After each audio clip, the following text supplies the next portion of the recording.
Ya, Presiden Joko Widodo menyayangkan debat capres diwarnai aksi saling serang secara personal yang dinilainya tidak substantif.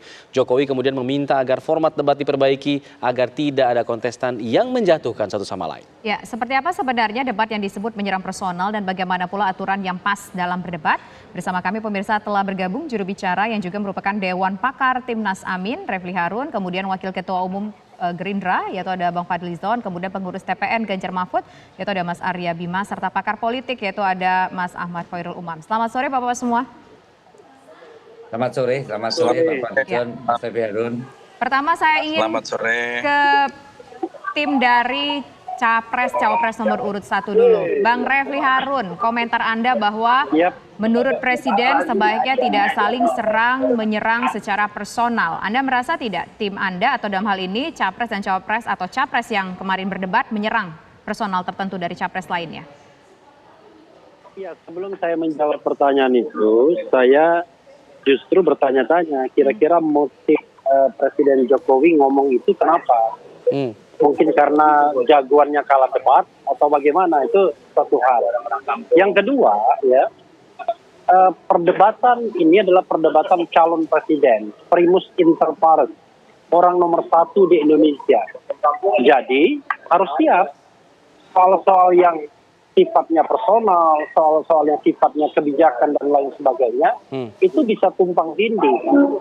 Kita ingat misalnya sejarah Amerika Serikat, Jerry Hart gitu ya, calon cemerlang dari Partai Demokrat, mundur dia gara-gara hal yang sifatnya personal. Kenapa? Karena publik berhak tahu tidak hanya soal kebijakan, tapi soal-soal personal. Itu teorinya. Tetapi pertanyaan saya adalah hal personal apa sih yang kemarin dipersoalkan di dalam debat itu? Soal 340.000 hektar, 430.000 hektar tanah. Soal terkait dengan apa lagi? Kan menurut saya nggak ada yang personal. Semuanya hal yang kita bisa lihat, baca beritanya, kita bisa googling, dan semua itu butuh klarifikasi. Soal pembelian senjata bekas, rencana ataupun sudah direalisasikan, soal food estate, ya, soal kepemilikan lahan yang mahal luas. Bahkan saya dikasih tahu teman saya lebih dari angka yang disebutkan Anies, ya kan? Dan itu sendiri sudah disampaikan oleh Presiden Joko Widodo, kan? Jadi saya tidak melihat ada hal yang personal dalam debat kemarin, tetapi kalaupun ada yang personal besok-besok, justru calon presiden harus siap untuk dikuliti oleh publik melalui calon presiden yang mereka dukung, bahwa Anda sebagai calon presiden harus berani, ini saya, calon presiden yang berani, transparan dan terbuka. Begitu dong, jantan, jago gitu. Perdebatan yang cukup panas. Melo, ya. Baik, perdebatan yang cukup panas pada debat kemarin adalah pada saat Pak Anies dan juga kepada Pak Prabowo. Dari Bang Fadlizon, Anda melihatnya seperti apa? Apakah Anda merasa memang ada pihak-pihak yang menyerang Anda, atau memang Anda juga merasa capres Anda ini juga sebenarnya juga ada serangan-serangan juga secara personal ke yang lain, atau bagaimana?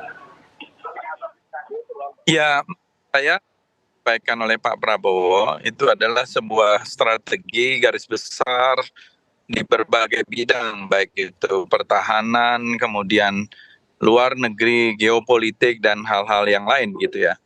Tetapi yang disampaikan mungkin oleh kandidat yang lain itu lebih kepada hal-hal yang mungkin mau mencari, karena memang cara pendekatannya atau approach-nya itu berbeda.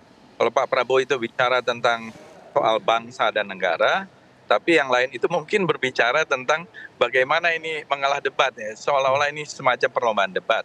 Kita kan melihat Pak Prabowo ini berusaha untuk menjelaskan secara luas garis besar dan hal-hal yang terkait itu. Makanya tidak mau terlalu banyak misalnya menanggapi data-data yang keliru, apalagi waktunya terbatas. Misalnya data tentang 700 triliun anggaran untuk beli alutsista bekas, itu kan satu data yang keliru yang kemudian direvisi kembali ya. Kemudian soal 340.000 hektar ya, kebetulan memang Pak Prabowo sendiri menyatakan bahwa beliau setelah pensiun itu menjadi seorang pengusaha.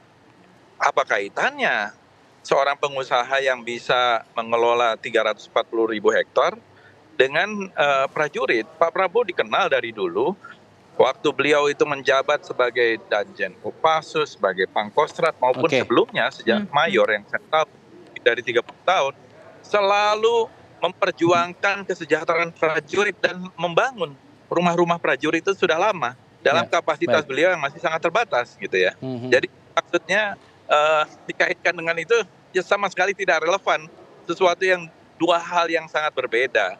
Penguasaan atau pengelolaan terhadap 340.000 hektar sebagai pengusaha, dan kemudian apa kaitannya dengan hal itu? Gitu. Oke, jadi itu yang Anda anggap sebagai serangan personal begitu ya, soal tanah-tanah itu? Makanya silakan saja, itu kan insinuatif gitu ya, insinuatif. Tetapi ya ini bagian dari sebuah dinamika dan biar rakyat yang menilai.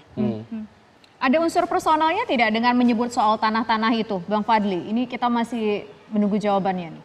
Ya, jelas sekali sangat personal. Yaitu apa kaitannya? Misalnya kalau dikaitkan dia mempunyai rumah, kok rumahnya lebih bagus dari rumah prajurit misalnya. Kalau dipertanyakan yang lain. Kebetulan Pak Prabowo tidak menjawab, ya kebetulan saya pengusaha cukup berhasil bisa mengelola kemudian lahan seperti itu. Mungkin kalau lebih ekstrim lagi, kalau misalnya hanya untuk debat-debatan, kebetulan karena saya juga pengusaha, saya bisa membiayai kandidat itu waktu maju menjadi gubernur misalnya, ya kan? Ya kan? Tapi untuk apa hal-hal yang kayak? Oke, baik. Mas Arya Bima, kalau dari pihak Anda seperti apa? Karena di akhir-akhir, dari tengah ke akhir debat, Mas Ganjar ini juga aktif dalam melakukan serangan lah. Nah, ini dianggap juga sebagai ada serangan personal di sana. Anda merasa seperti itu?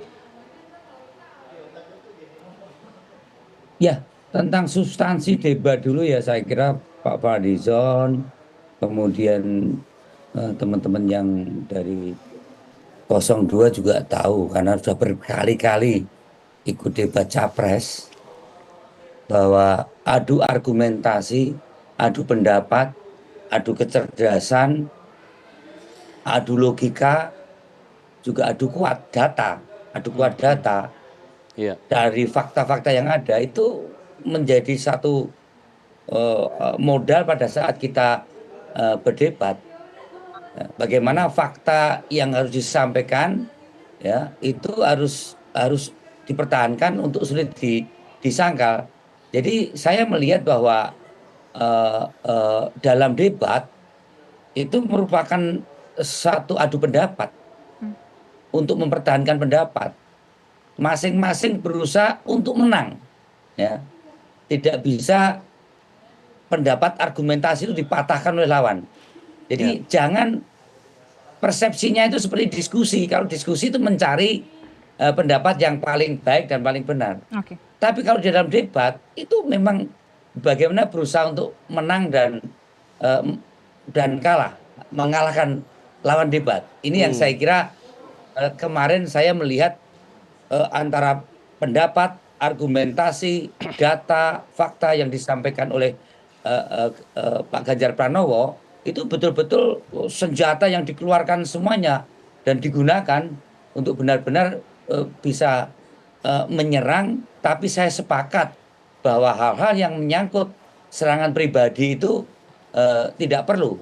Ya. Baik. Serangan pribadi di sini lebih pada soal hal-hal yang personal ya menurut saya, misalnya soal postur, soal wajah, soal integritas, mungkin juga soal gaya hidup, hal yang seperti itu nggak perlu. Tapi kalau itu menyangkut suatu kebijakan, ya memang hasil kerja seseorang, baik itu Pak Anies sebagai pernah jadi menteri, sebagai gubernur, Pak Ganjar sebagai gubernur, kemudian Pak Prabowo sebagai Menhan, mau tidak mau itu menjadi satu amunisi di dalam perdebatan yang bisa dipakai untuk saling menyerang.